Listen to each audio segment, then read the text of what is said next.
छत्तीसगढ़ की पहचान केवल प्राकृतिक संसाधनों और विकास से नहीं जुड़ी, बल्कि लंबे समय तक नक्सलवाद जैसी बड़ी चुनौती से संघर्ष की कहानी भी इस राज्य ने देखी है। लेकिन अब तस्वीर बदल रही है। सुरक्षा अभियान, सड़क और संचार कनेक्टिविटी, शिक्षा, रोजगार और प्रशासनिक पहुंच के जरिए राज्य के कई इलाकों में बदलाव दिखाई दे रहा है। बस्तर आज विकास और विश्वास दोनों की नई कहानी लिखने की कोशिश कर रहा है। सुरक्षा बलों की रणनीति, प्रशासनिक समन्वय और स्थानीय जनता ने भरोसे ने नक्सल प्रभावित क्षेत्रों में नई उम्मीद पैदा की है। क्या बदलाव आया है, चुनौतियां क्या है और स्थायी समाधान का रास्ता क्या हो सकता है, इसके लिए हमारे साथ खास मेहमान भी मौजूद हैं। Manoj Kumar Pingua, additional chief secretary forest and climate change department, और Niharika Barek, principal secretary home and jail department. जोरदार तालियों से स्वागत कीजिए इनका और उनसे बातचीत करेंगे न्यूज 18 इंडिया के एग्जीक्यूटिव एडिटर अमिताभ सिन्हा जी।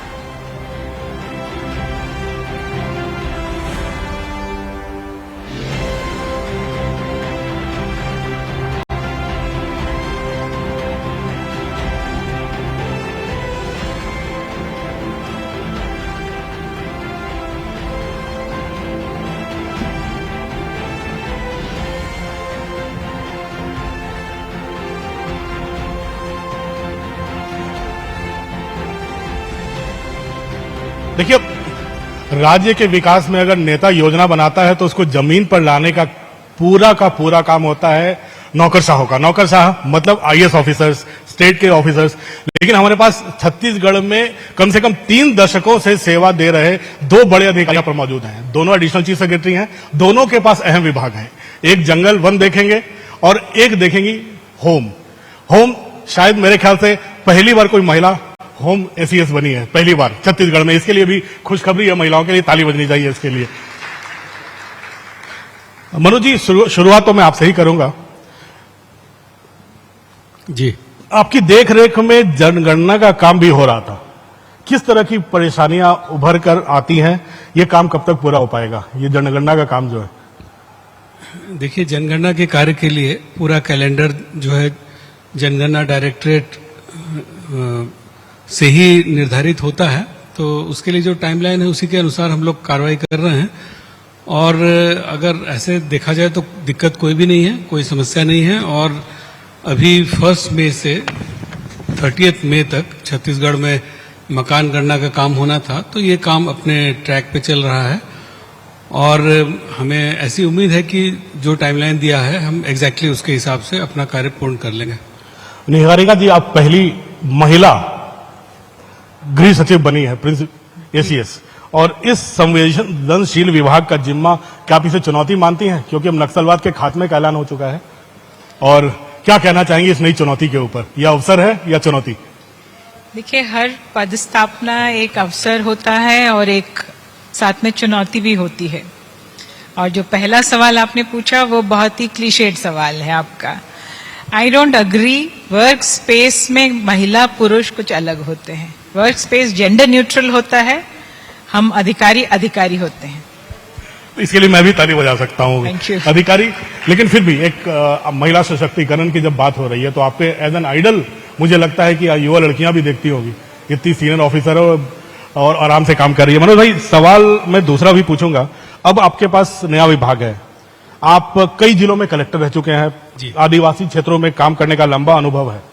तो इस लंबे अनुभव में नक्सलवाद का खात्मा एक बड़ा था, एक बस्तर और तमाम इलाकों से क्या बड़ा बदलाव देखते हैं आप आदिवासी की जिंदगी में छत्तीसगढ़ में?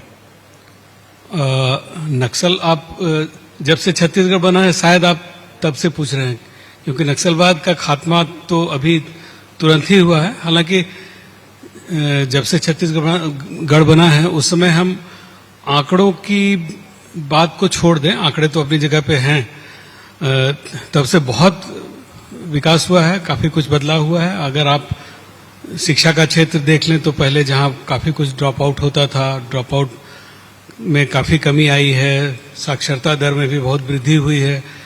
स्वास्थ्य संबंधी समस्याएं रहती थी, अभी स्वास्थ्य संबंधी समस्याओं में भी सीधे आपको परसेप्टिबल कमी दिखाई देगी। आंकड़े भी अपनी जगह पे हैं, लेकिन आपको दिखाई देगा कि क्या क्या दिक्कतें आई हैं। बहुत पहले ऐसा होता था कि आदिवासी क्षेत्रों में उल्टी दस्त इत्यादि से भी बहुत लोग पीड़ित हो जाते थे, मृत्यु भी होती थी, मलेरिया से भी मृत्यु होती थी, मौतें हो जाती थी। अभी इन दोनों से मौतें तो नील हो चुकी है। बस्तर में मलेरिया मुक्त बस्तर अभियान भी चलाया गया और उसके कारण से बस्तर में जो मलेरिया का इंसिडेंस है वो भी बहुत कम हो गया है।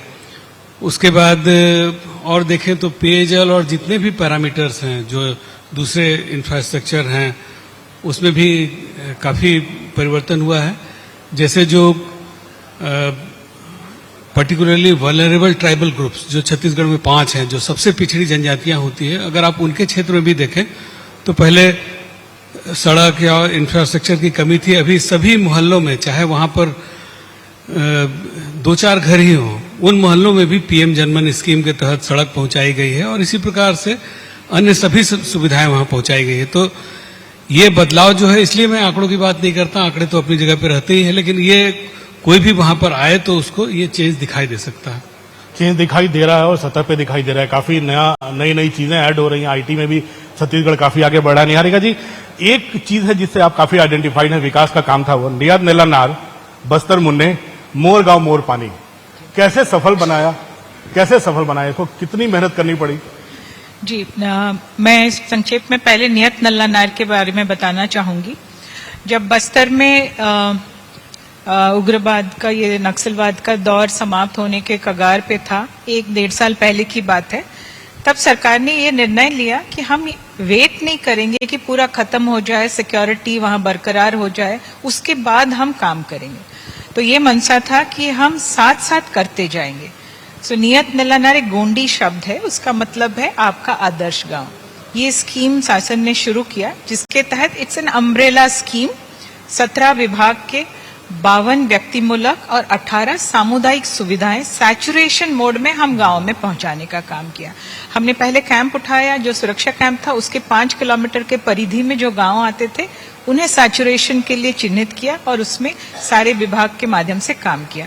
बाद में वो 10 किलोमीटर के दायरे में जो आते थे उनको ले लिया और उसके बाद इसको अभी हम स्केल अप करके बस्तर के सभी जिलों में, सभी गांव में हम सैचुरेशन ड्राइव कर रहे हैं, जहां हम बिजली, सड़क, पानी, connectivity, banking facility, livelihood facility, ये सैचुरेशन के तौर पे करते हैं और बहुत हाई लेवल पे इसकी मॉनिटरिंग होती है। मुख्यमंत्री मॉनिटर करते हैं, मंत्री लोग मॉनिटर करते हैं, चीफ सेक्रेटरी का समिति है मॉनिटर करता है, सभी सचिव करते हैं।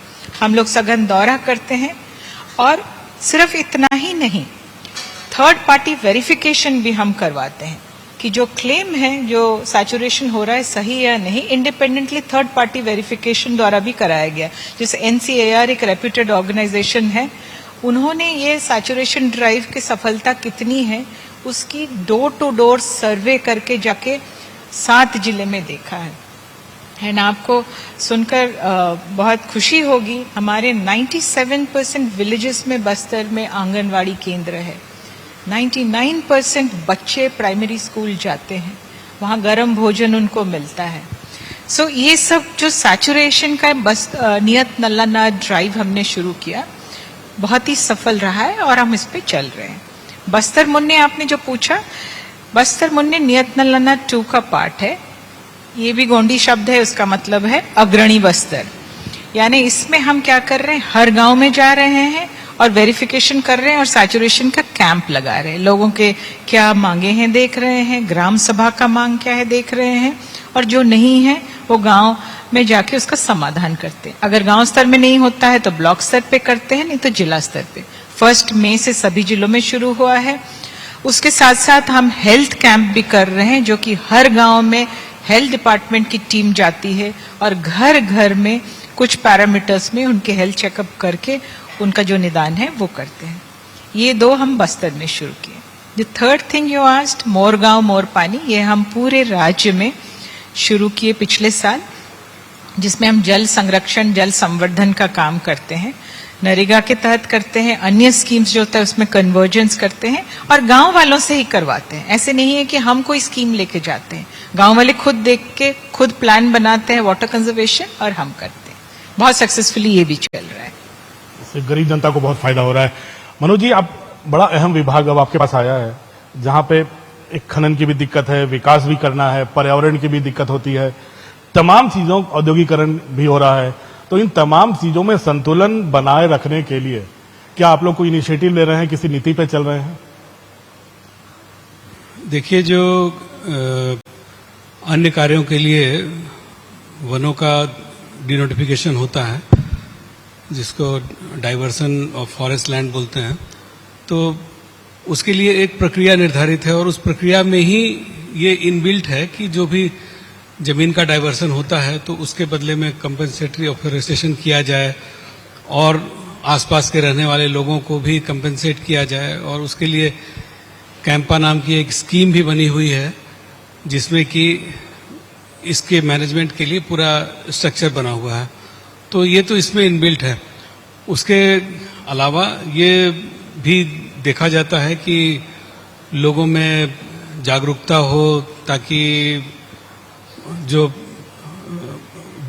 कंपेंसेशन के रूप में जो वन लगाए जाते हैं वो एक नेचुरल फॉरेस्ट की तरह से ग्रो कर सके। अन्यथा आप खाली एक जगह से उठा के एक जगह खनन कर देते हैं और वहां पर सिर्फ पेड़ लगा देते हैं, तो उससे कोई वन नहीं बन जाता है।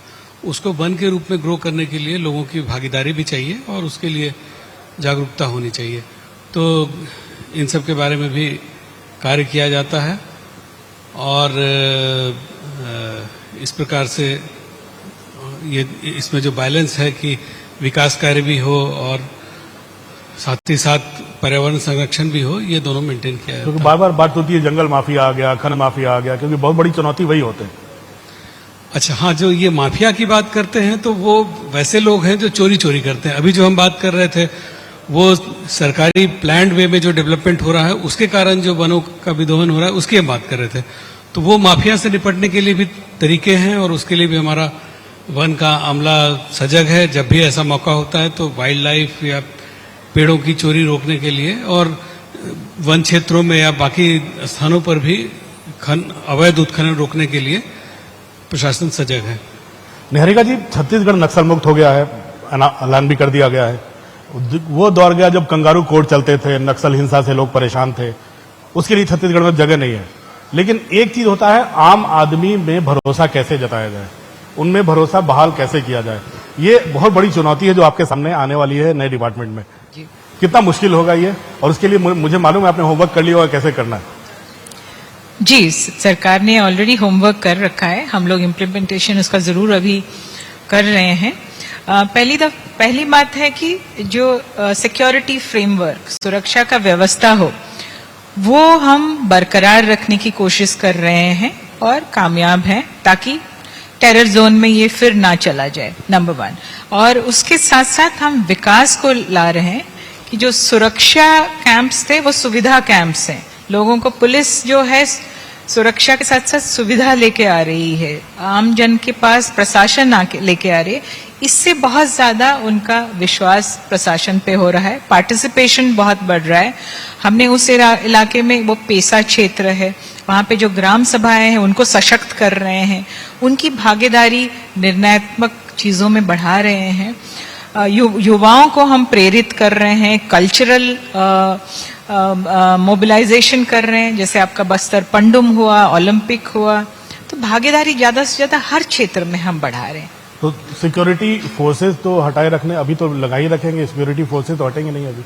सिक्योरिटी फोर्सेस तो वहाँ हैं, पुलिस फोर्सेस हैं, एक साथ काम कर रहे हैं। वो जैसे जैसे सुरक्षा के गतिविधियों में आंकलन में जो बदलाव आएगा उस हिसाब से बदले। मनोज जी, एक आपके नए विभाग के ऊपर एक माइनर फॉरेस्ट प्रोड्यूस एक ऐसी चीज होती है जिससे आदिवासियों के साथ अक्सर झड़प होती है, माइनर फॉरेस्ट प्रोड्यूस।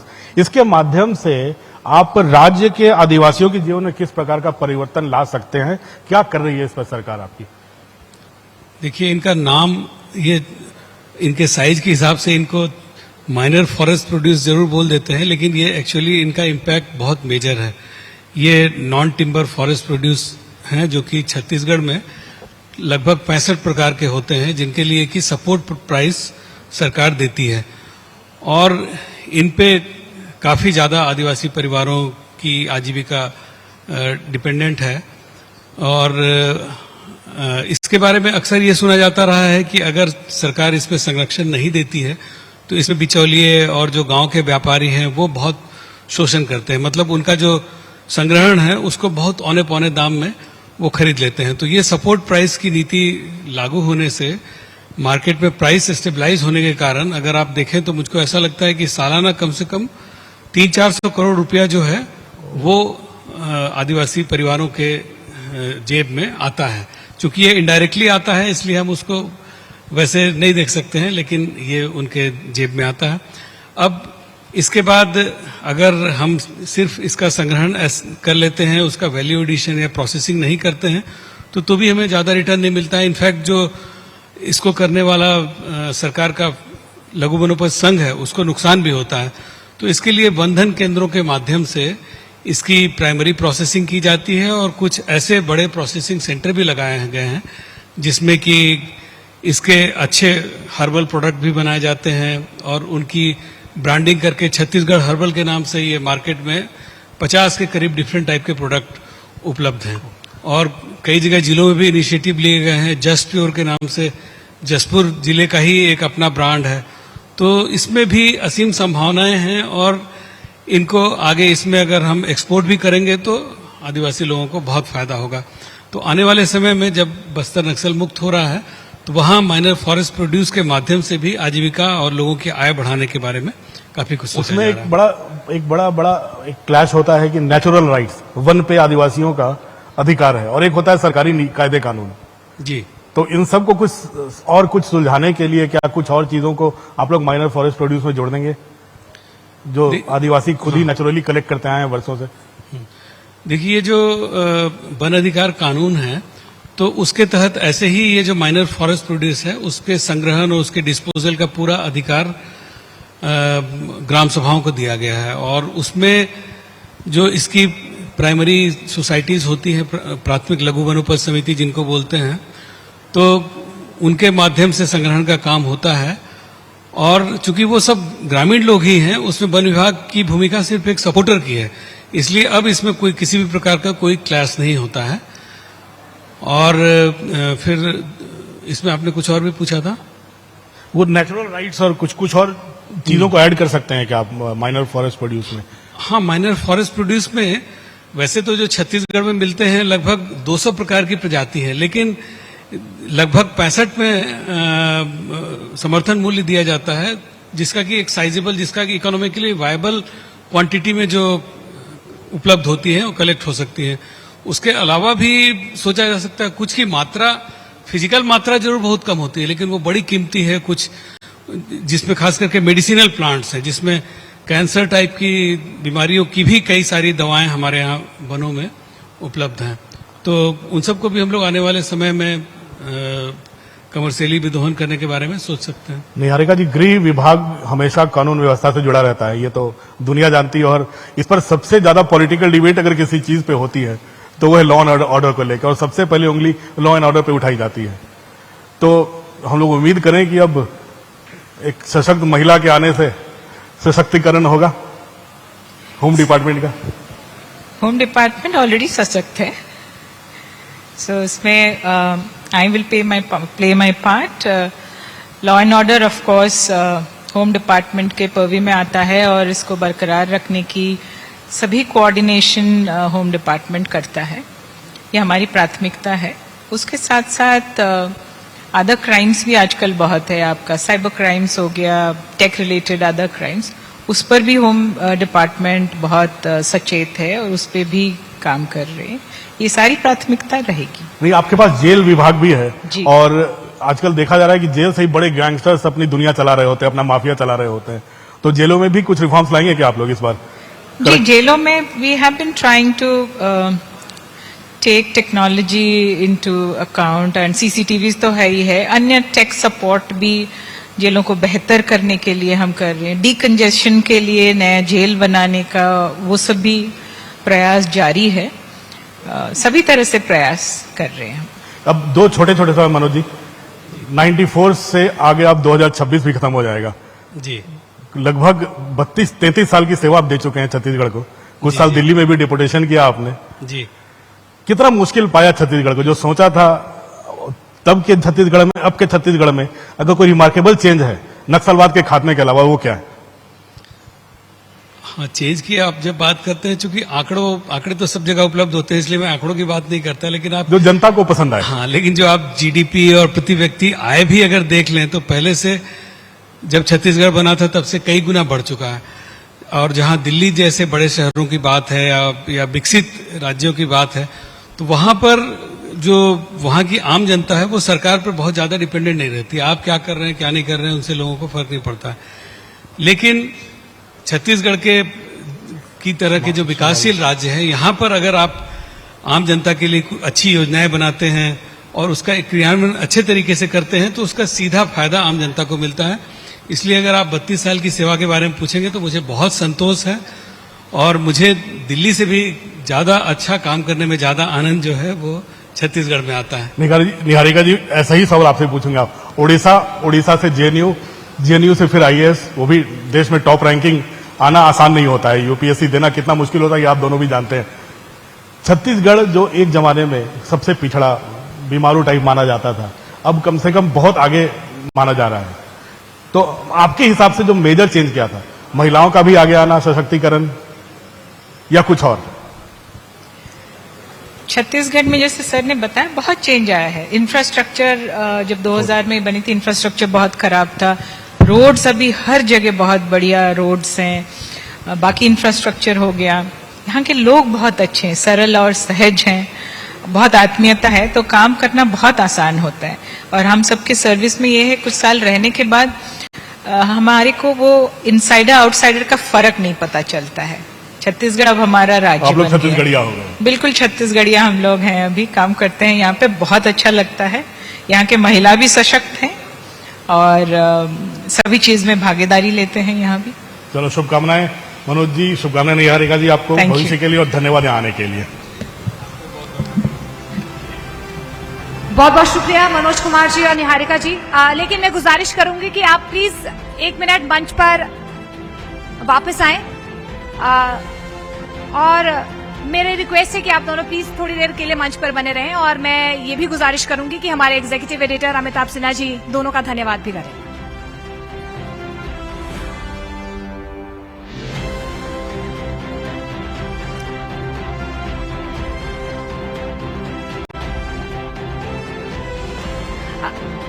ठीक है अमिताभ जी, अब 1 मिनट, क्योंकि मुख्यमंत्री जी आ गए हैं, बस उनके सेशन की हम तैयारी करें।